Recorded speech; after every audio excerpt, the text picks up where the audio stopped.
I cannot imagine the pressure a TV writer must be under to make a follow-up to a hit show, especially one that's still going, begging for a direct comparison. That's the place Matt Groening was in when he created Futurama. How do you step out of your own shadow when the monument you made towers over everything? And he did it.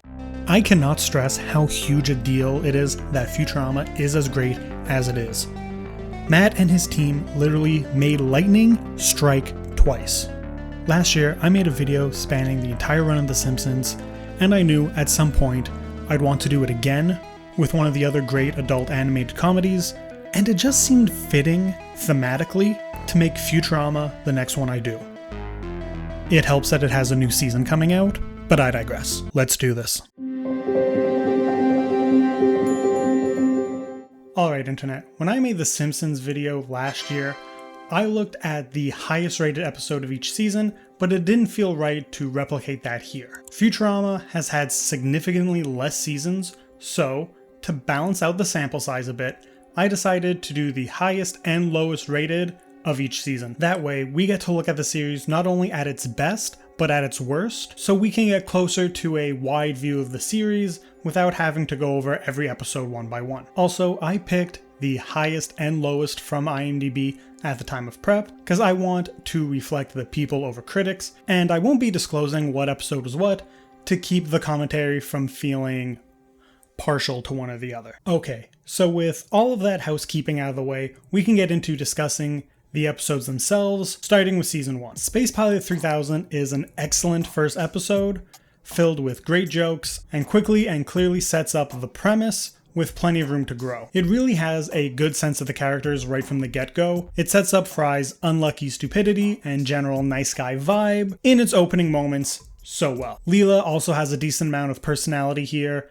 especially for a character who often fills the straight man role, and starting her off as an antagonist is a fun way to include her character. I'd say Bender is the worst setup. He's much less egotistical here than in the series proper, but even so, the bones are all perfectly laid out here. By the 7th episode, My Three Sons, the show has fully set up not only the trio, but the supporting cast as well. I had honestly forgotten about this episode, but it's really solid. I found the fact that they set up both the assassination attempts and dying if you fail the coronation oath a bit redundant, as they're both there to raise the stakes, but that's just a nitpick honestly. What's not a nitpick is them calling what's clearly a stainless steel pan cast iron. They are different.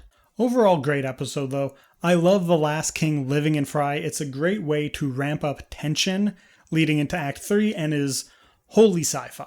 Season 2, Episode 10 is a really solid one as well, but watching it now with the eyes of someone who was on Tumblr in the 2010s, the Fry Leela and Fry Amy stuff feels a lot like shitbaiting we'd see in the shows popular on there at the time. I gotta say, I think Bender Gets Made is one of the funniest, if not the funniest episodes of the series. Futurama is like Prime Simpsons in that it is an extremely joke-dense show. This episode, to me, is a perfect example of doing so with all bangers, no misses. Season 3's That's Lobstertainment does something I really like, where it begins with what feels like setup for an A and B plot, but intertwines them very quickly.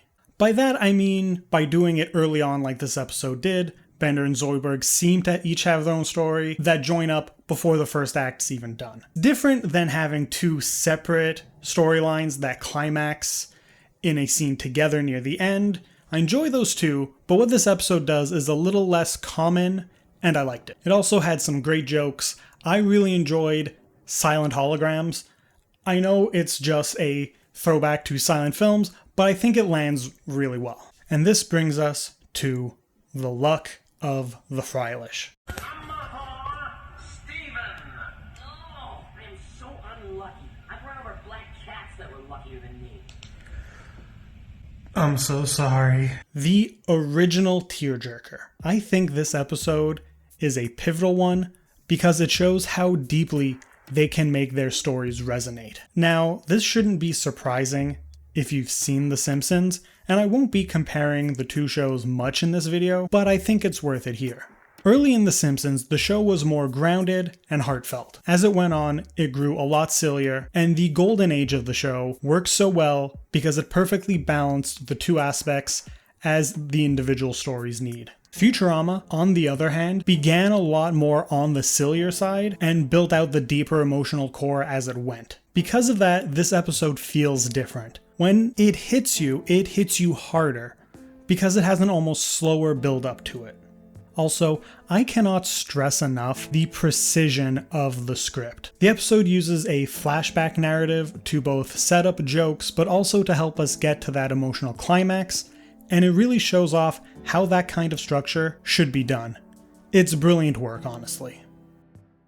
There are a handful of moments in this series that we can all agree are iconic.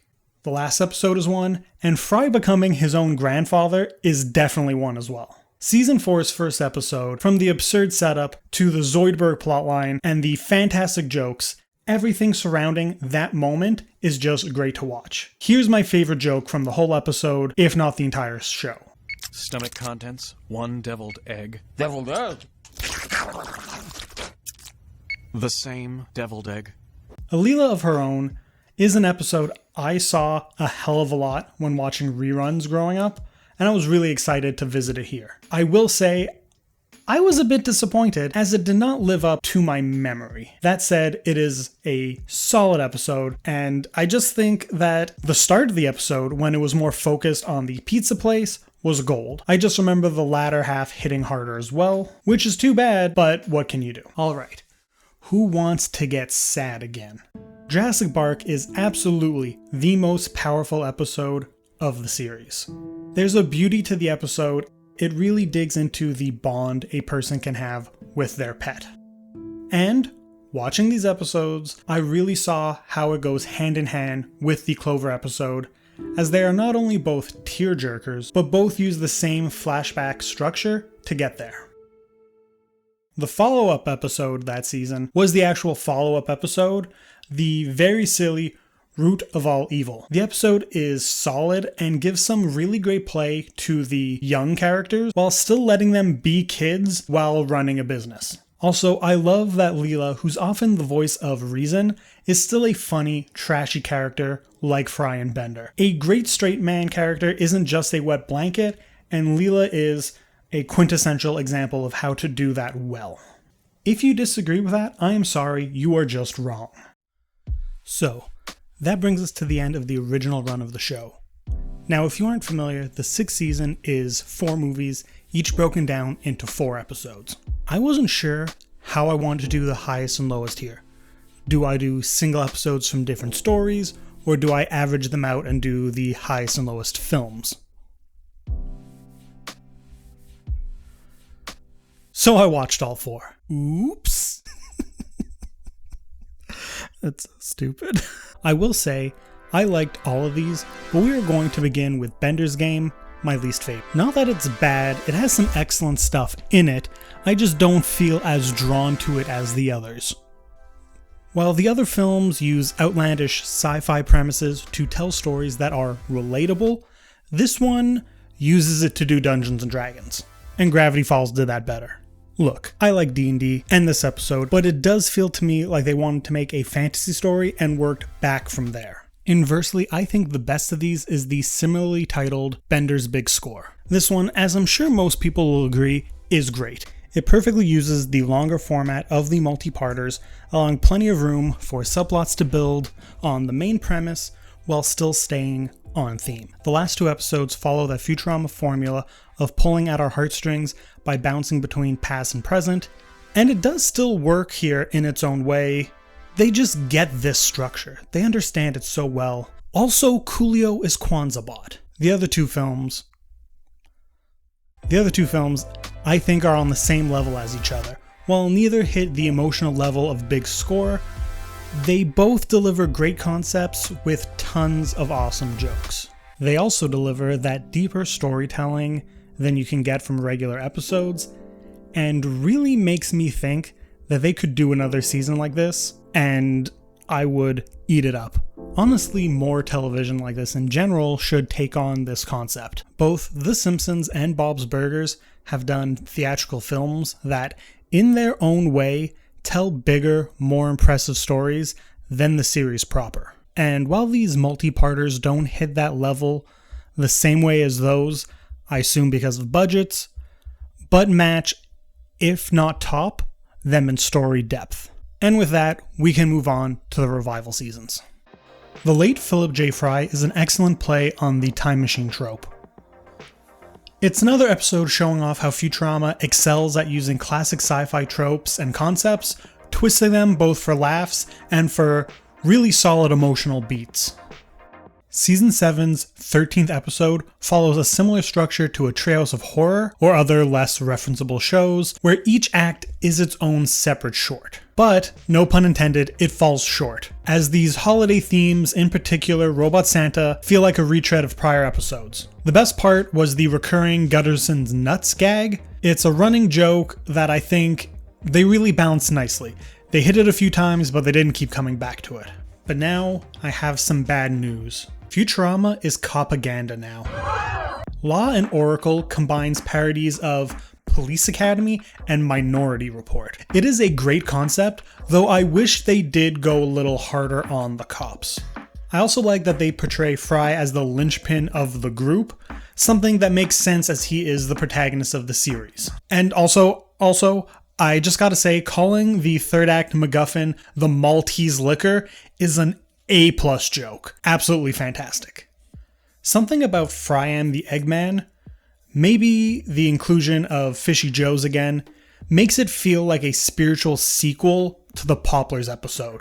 At least at the beginning it does. It becomes its own thing with the horror spin it takes, and has a solid Scooby-Doo homage at the end. Okay, so 9 seasons into a show, especially a comedy, and you end up in a difficult place.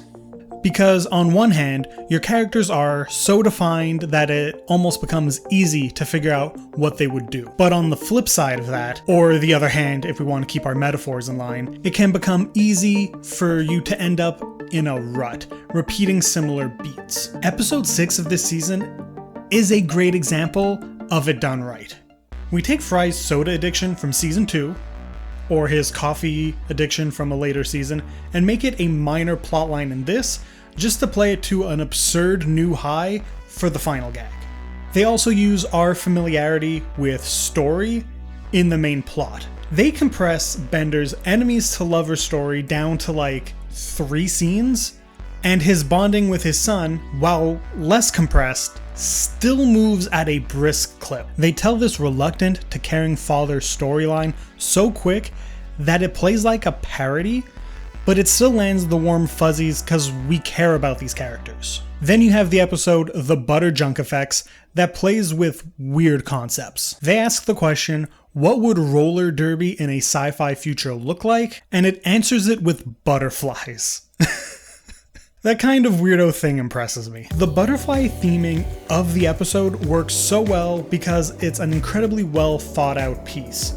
Beyond the gimmick of the fighting ring, it flows through their steroid analogy as well. It's an all-encompassing thing and it's great. They play it to the heights. Season 10's 4th episode is another example of how Futurama can recycle old ideas in new ways.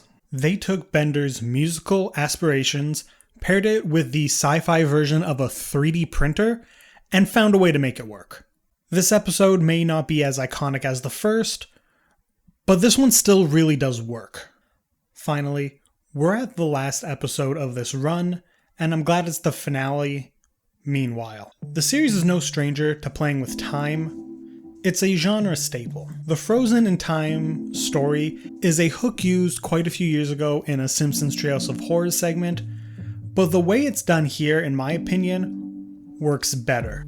Because there's a beauty to this episode. They used that Frozen Time structure to show us how Fry and Leela, even without anyone else, could make a happy life together. That's the beauty of love, is that even in the worst scenarios, you can put in the work and make the best of it with your person. and that cliffhanger where they choose to live life again, hand in hand, both feels like a poetic finale and leaves them open to the revival we're getting now. So, what did I learn from this? I learned just how consistent this show is. Over the course of 10 seasons, with decent gaps between them, the creatives behind this show have managed to keep a certain level of quality. Obviously, some episodes will be better than others, but I will not say I had a single episode in this that I would call bad. I'm also surprised that that first episode with Leela's parents wasn't in this.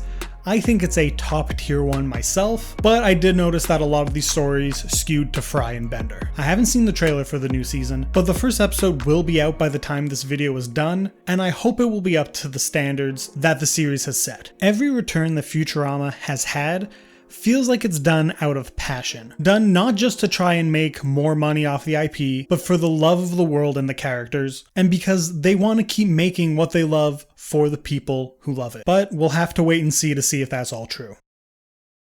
What we won't have to wait and see though is your thoughts on the video, because you can leave them right now in the comments below. And while you're there, like, subscribe if you haven't, and check out some of my other videos that'll be on screen. I got plenty more stuff you can check out, another video out in a few weeks, and until then, have a good one.